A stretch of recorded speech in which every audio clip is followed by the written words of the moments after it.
Tanggal 16 September 2025, sekitar pukul 10.35 WIT, langit Merauke jadi saksi kedatangan penting. Pesawat yang membawa Wakil Presiden Gibran Rakabuming Raka akhirnya mendarat di Lanut JA Dimara. Begitu pintu pesawat terbuka, suasana langsung terasa beda. Ada harapan yang mengalir di udara, seakan Papua kembali dipeluk oleh seorang pemimpin dari pusat setelah sekian lama menunggu. Di apron bandara, wajah-wajah pejabat daerah sudah penuh antusias. Wakil Gubernur Papua Selatan bersama unsur Muspida menyambut dengan hangat. Tapi lebih dari itu, rakyat Papua sebenarnya yang paling menantikan. Mereka ingin lihat apakah kehadiran Gibran hanya sekadar formalitas atau benar-benar akan jadi awal dari babak baru untuk Merauke dan Papua secara keseluruhan. Gibran melangkah turun dengan gaya khasnya. Tenang, agak kalem, tapi terlihat penuh beban tanggung jawab. Ia tahu betul, kedatangannya bukan sekadar perjalanan kerja biasa. Ada misi khusus dari Presiden Prabowo yang menitipkan Papua sebagai prioritas pembangunan. Dan itu bukan tugas ringan, apalagi Papua punya sejarah panjang tentang janji-janji yang sering datang lalu pergi tanpa hasil nyata. Momen di landasan itu terasa emosional. Bagi rakyat Papua, kedatangan seorang pemimpin dari Jakarta selalu jadi tanda tanya besar. Apakah kali ini mereka benar-benar didengar?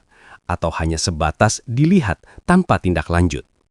Pertanyaan itu menggantung di pikiran banyak orang. Namun kali ini ada secercah optimisme karena figur muda seperti Gibran dipercaya membawa angin segar. Sorak-sorai kecil terdengar dari masyarakat yang ikut menyaksikan dari kejauhan. Tak banyak, tapi cukup untuk memberi kesan bahwa Papua masih punya rindu besar terhadap pemimpin yang hadir langsung. Mereka ingat masa-masa ketika Presiden Jokowi berkali-kali datang, bahkan sampai ke pelosok, bukan hanya untuk berpidato, tapi juga untuk meresmikan jalan, jembatan, hingga pasar. Kerinduan itulah yang kini diarahkan ke Gibran. Saat rombongan kendaraan bergerak keluar bandara, jalanan Merauke yang ramai dipadati masyarakat memberi energi lain. Anak-anak melambaikan tangan, sebagian berteriak memanggil nama Wapres Gibran. Ada getaran emosional yang tak bisa dihindari. Papua merasa dihargai ketika pemimpin pusat datang. Karena jarak Jakarta-Merauke bukan hanya jauh secara kilometer, tapi juga jauh secara perhatian. Gibran dalam diamnya tampak menyerap semua itu. Ia mungkin tak banyak bicara saat momen turun dari pesawat, tapi ekspresinya menggambarkan keseriusan. Seolah ia sadar, di tanah paling timur ini, setiap langkahnya akan dinilai. Papua bukan sekadar daerah kunjungan kerja, Papua adalah simbol apakah pemerintah benar-benar berlaku adil untuk semua. Sambutan resmi pun berlangsung sederhana, tapi penuh makna. Ada tarian adat yang ditampilkan, ada doa yang dipanjatkan, dan ada harapan yang dititipkan. Semua terasa tulus. Gibran berdiri menerima itu dengan senyum kecil, sesekali menunduk hormat. Momen itu mungkin singkat tapi meninggalkan kesan mendalam bahwa ia diterima bukan hanya sebagai pejabat, tapi juga sebagai tamu yang diharapkan kembali lagi. Di balik penyambutan yang hangat itu, aparat keamanan siaga penuh. Sekitar 800 personel TNI Polri disebar di titik-titik penting untuk memastikan kunjungan berjalan lancar. Papua memang selalu punya tantangan tersendiri soal keamanan, tapi rakyat lebih memilih menaruh harapan ketimbang kekhawatiran. Mereka ingin kunjungan ini sukses agar program yang dijanjikan benar-benar terrealisasi. Dan begitulah awalnya, sebuah hari di bulan September, sebuah pagi di Merauke, dan sebuah langkah pertama dari seorang wakil presiden muda yang ditugaskan langsung oleh Presiden Prabowo. Kedatangan yang sederhana tapi penuh makna. Karena bagi Papua, kehadiran bukan soal seremonial, melainkan tentang rasa. Rasa dilihat, rasa dianggap, dan rasa diperjuangkan. Setelah prosesi penyambutan di bandara, rombongan Gibran langsung bergerak menuju SMP Negeri Gudang Arang. Suasana sekolah pagi itu jauh berbeda dari biasanya. Anak-anak sudah berjejer rapi, sebagian malu-malu, sebagian lagi antusias menyambut orang nomor 2 di negeri ini. Mereka mungkin belum sepenuhnya paham siapa yang datang, tapi mereka tahu ada sesuatu yang istimewa karena hari ini mereka akan menikmati program yang disebut Makan Bergizi Gratis. Di Papua, soal makan bukan perkara sederhana. Banyak anak-anak yang datang ke sekolah hanya berbekal niat belajar tanpa sempat sarapan layak. Ada yang hanya minum teh manis, ada yang sekedar singkong rebus. Jadi ketika program MBG ini hadir, rasanya seperti hadiah besar. Piring-piring berisi lauk sederhana tapi lengkap tersaji, dan untuk pertama kalinya ada jaminan dari negara bahwa perut anak Papua juga harus kenyang sebelum belajar. Gibran duduk di bangku panjang bersama siswa-siswi. Ia mencoba membaur, mengambil sendok dan ikut makan bersama. Pemandangan itu sederhana, tapi menyentuh hati banyak orang. Seorang wapres duduk sejajar dengan anak-anak kampung di Merauke, tanpa jarak yang kaku. Senyum anak-anak yang menikmati makanannya jadi bukti nyata, program ini bukan sekedar angka di laporan, tapi benar-benar terasa di meja makan mereka. Ada satu momen kecil yang bikin suasana makin hidup. Seorang anak berani bertanya ke Gibran, "Pak, nanti makan gratis ini ada terus kan?" Pertanyaan polos tapi penuh makna. Gibran hanya tersenyum sambil mengangguk pelan. Mungkin ia tak langsung memberi janji panjang, tapi tatapan matanya menunjukkan tekad. Program ini harus jalan terus, apalagi di daerah 3T seperti Papua. Kehadiran Gibran di sekolah itu jadi simbol penting. Ia datang bukan sekedar untuk potong pita atau foto seremonial, tapi benar-benar ingin memastikan program Prabowo ini sampai ke daerah paling jauh. Papua selalu merasa terpinggirkan, dan MBG bisa jadi titik awal bahwa perhatian negara itu nyata, bukan lagi sekedar janji di televisi. Para guru ikut merasa lega. Selama ini mereka sering jadi saksi betapa anak-anak susah konsentrasi belajar karena lapar. Sekarang dengan adanya MBG, beban itu sedikit berkurang. Guru tak lagi harus pusing memikirkan bagaimana caranya murid bisa tetap semangat meski perut kosong. Kehadiran negara lewat makanan gratis ini memberi nafas baru bagi dunia pendidikan di Papua. Orang tua murid yang hadir pun tak kalah emosional. Bagi mereka, biaya sehari-hari sudah berat, jadi ketika ada program makan gratis, itu bukan cuma soal mengenyangkan anak, tapi juga meringankan beban keluarga. Ada ibu yang berkaca-kaca, bercerita kalau biasanya anaknya hanya makan nasi dengan garam sebelum berangkat sekolah. Hari itu, ia bisa lihat anaknya makan lengkap dengan sayur dan lauk. Di balik semua itu, Gibran terlihat serius memperhatikan. Sesekali ia berbicara dengan guru dan pejabat setempat, menanyakan bagaimana teknis pelaksanaan, apa kendala distribusi, dan bagaimana kualitas bahan makanan. Pertanyaan-pertanyaan itu menunjukkan ia ingin memastikan program ini bukan sekedar hadir di Merauke hari ini, tapi bisa berjalan konsisten di seluruh Papua.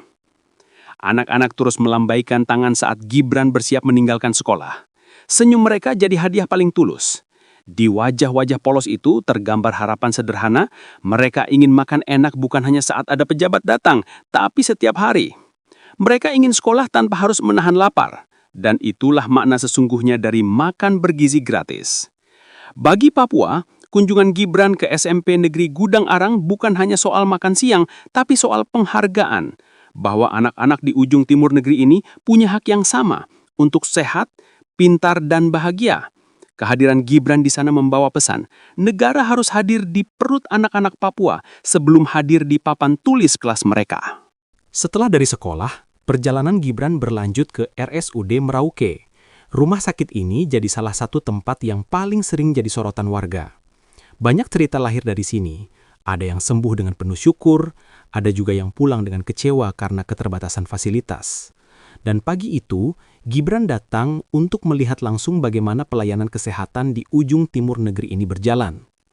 Begitu tiba, suasana rumah sakit sudah penuh aktivitas. Lorong-lorongnya ramai, ada pasien yang menunggu giliran, ada keluarga yang terlihat lelah, dan ada tenaga medis yang tetap sibuk, walau wajahnya jelas menyimpan rasa letih. Pemandangan itu membuat Gibran terdiam sejenak. Ia sadar, kesehatan di Papua bukan sekadar soal obat dan dokter, tapi soal keadilan. Apakah orang Papua dapat hak yang sama dengan mereka yang ada di kota besar? Di ruang rawat inap, ia menyapa beberapa pasien. Ada seorang bapak tua yang sudah berhari-hari menunggu operasi, ada juga seorang ibu muda yang menjaga anaknya dengan mata sembab. Kehadiran Gibran membuat mereka tersenyum, meski hanya sebentar melupakan sakit dan lelah. Sentuhan kemanusiaan itu sederhana, sekedar mendengarkan keluhan, sekedar mengulurkan tangan, tapi dampaknya besar. Seorang dokter sempat menjelaskan kondisi mereka. Keterbatasan alat, tenaga spesialis yang minim, dan logistik obat yang kadang tersendat jadi masalah utama. Bukan sekali dua kali pasien harus dirujuk keluar Papua hanya karena rumah sakit tidak punya peralatan memadai. Mendengar itu, Gibran terlihat serius mencatat. Ia tahu ini bukan sekadar data di atas kertas, tapi jurutan nyata dari lapangan. Ada momen ketika seorang perawat dengan suara pelan berkata, "Pak, kami sebenarnya hanya butuh dukungan supaya bisa kerja maksimal. Jangan sampai Papua selalu dianggap nomor 2. Kata-kata itu menghantam langsung ke hati. Karena memang benar, rakyat Papua sering diperlakukan seperti pinggiran, padahal mereka juga bagian utuh dari bangsa ini. Gibran tidak menjawab dengan pidato panjang. Ia hanya mengangguk, mendekati perawat itu, dan menepuk pundaknya. Kadang empati tak butuh kata-kata ribet. Cukup hadir, cukup mendengarkan, cukup menunjukkan bahwa ada niat untuk memperbaiki. Dan itulah yang ia coba tunjukkan di RSUD Merauke hari itu. Di luar gedung, masyarakat sudah menunggu. Mereka berharap Gibran membawa kabar baik. Entah tambahan dokter, entah alat kesehatan baru, atau minimal komitmen agar RSUD Merauke lebih diperhatikan. Papua sudah terlalu sering menunggu janji kesehatan, dan kini mereka ingin bukti. Kehadiran Gibran jadi ujian. Apakah pemerintah pusat benar-benar serius menjadikan kesehatan sebagai hak semua warga? Yang menarik, ada anak kecil yang sempat mendekat sambil memegang tangan ibunya. Ia menatap Gibran lama lalu berkata polos, "Pak, jangan biarkan mama sakit lagi." Kalimat sederhana itu seperti mewakili suara banyak orang Papua. Mereka tidak butuh bahasa politik yang rumit. Mereka hanya ingin keluarga mereka sehat, tanpa harus menempuh perjalanan jauh ke kota besar. Saat meninggalkan rumah sakit, wajah Gibran terlihat lebih berat. Ada kesadaran yang makin dalam bahwa membangun Papua bukan hanya soal infrastruktur fisik, tapi juga soal kemanusiaan. Jalan dan jembatan penting, tapi tanpa dokter dan obat, rakyat tetap menderita. Dan mungkin inilah pesan terbesar dari kunjungan ke RSUD. Negara harus benar-benar hadir di ranjang pasien, bukan hanya di rapat kabinet. Hari itu, RSUD Merauke jadi cermin yang memperlihatkan luka lama, sekaligus harapan baru. Dan bagi Gibran, itu jadi pengingat bahwa tugasnya di Papua bukan sekadar meninjau, tapi memastikan rakyat di timur juga berhak merasakan kesehatan yang adil, setara, dan manusiawi. Selepas dari rumah sakit, langkah Gibran berlanjut ke sebuah agenda yang tak kalah penting. Bertemu dengan para tokoh agama dan adat. Di Papua, pertemuan seperti ini bukan sekedar formalitas. Ini adalah cara untuk membuka pintu hati masyarakat, karena suara tokoh-tokoh inilah yang paling didengar dan dihormati. Ruangan sederhana dipenuhi wajah-wajah penuh wibawa. Ada pemuka gereja dengan senyum ramah, ada tokoh adat dengan pakaian khas yang syarat makna, ada juga pemimpin umat lain yang duduk berdampingan. Semua berkumpul bukan karena protokol semata, tapi karena ingin mendengar langsung apa yang dibawa Gibran dari Jakarta. Saat masuk, Gibran menyalami satu persatu dengan penuh hormat.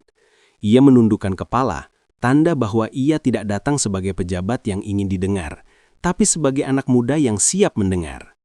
Sikap ini membuat suasana cair. Tidak ada jarak kaku, yang ada hanya percakapan hangat di tengah ruangan. Seorang tokoh adat membuka pembicaraan dengan nada tegas namun tulus. "Kami di Papua ini tidak butuh janji kosong. Kami butuh kehadiran nyata. Kami sudah lama menunggu." Kata-kata itu disambut anggukan banyak kepala. Gibran mendengarkan tanpa menyela, seolah ingin memastikan setiap kalimat masuk utuh ke dalam pikirannya. Tokoh agama lalu menambahkan, "Anak-anak kami perlu sekolah yang baik, orang tua kami butuh layanan kesehatan, tanah kami perlu dijaga.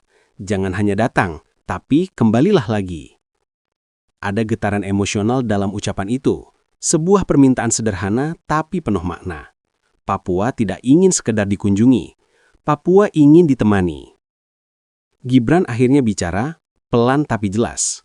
Ia mengatakan bahwa kedatangannya membawa amanah dari Presiden Prabowo untuk memastikan pembangunan Papua tidak berhenti di kertas. "Saya tahu kehadiran saya hari ini mungkin belum cukup, tapi saya ingin mulai dengan mendengar apa yang Bapak dan Ibu harapkan supaya bisa saya bawa kembali ke pusat," ucapnya. Kata-kata itu membuat ruangan hening sejenak, lalu beberapa orang mengangguk pelan. Ada momen menarik ketika seorang tokoh adat memberikan seikat noken sebagai simbol persaudaraan. Noken itu diserahkan dengan penuh hormat, Dan Gibran menerimanya dengan wajah serius. Bagi masyarakat Papua, pemberian noken bukan hal remeh. Itu tanda penerimaan sekaligus harapan. Gibran pun menjanjikan akan menjaga simbol itu bukan hanya di pundaknya, tapi juga dalam kebijakan yang ia kawal. Di luar ruangan, masyarakat menunggu dengan sabar. Mereka ingin tahu apa hasil pertemuan itu. Dan walaupun mereka tidak mendengar detail percakapannya, mereka bisa melihat dari wajah-wajah tokoh agama dan adat yang keluar, ada ketenangan, ada secercah optimisme.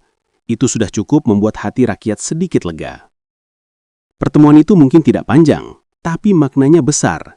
Gibran belajar langsung dari sumber paling jujur tentang apa yang dibutuhkan Papua, bukan lagi pidato, melainkan tindakan nyata.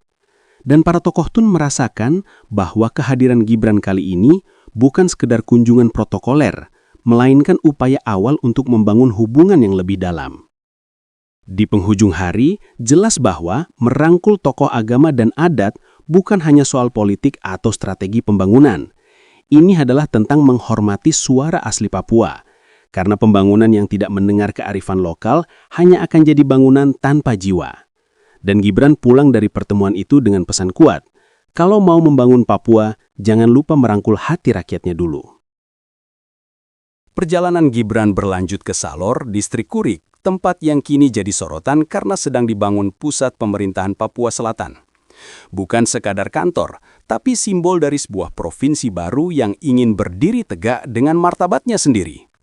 Di sana, berdiri kerangka bangunan yang masih setengah jadi, tapi sudah cukup membuat siapapun membayangkan masa depan yang lebih jelas untuk Papua Selatan. Saat mobil rombongan berhenti, Gibran turun dan langsung menatap bangunan itu dengan serius. Debu proyek masih berterbangan, suara mesin dan tukang masih terdengar. Tapi di balik semua itu, ada semangat baru. Papua Selatan sedang menata dirinya. Dan Gibran datang untuk memastikan pembangunan ini tidak berhenti di batu fondasi saja. Para pekerja menyapanya dengan senyum sederhana. Ada yang bahkan sempat berteriak, "Pak Wapres, jangan lupa kami ya." Ucapan itu mungkin terdengar biasa, tapi maknanya dalam. Mereka tidak hanya ingin proyek selesai, mereka ingin kehidupan mereka ikut berubah. Mereka ingin pembangunan yang tidak hanya terlihat di gedung pemerintahan, tapi juga terasa di dapur rumah mereka. Gibran berjalan menyusuri lokasi, menanyakan detail progres pembangunan kepada pejabat terkait. Berapa lama lagi rampung? Apa kendalanya? Bagaimana kualitas materialnya? Pertanyaan-pertanyaan itu menunjukkan ia tidak ingin sekadar difoto di depan bangunan, tapi benar-benar memastikan proyek ini berjalan sesuai rencana. Di tengah-tengah kunjungan, ada sekelompok warga yang datang membawa hasil kebun, pisang, ubi, dan sayuran lokal. Mereka ingin memperlihatkan bahwa Papua Selatan kaya, tapi sering tak punya akses untuk menjual hasil bumi mereka.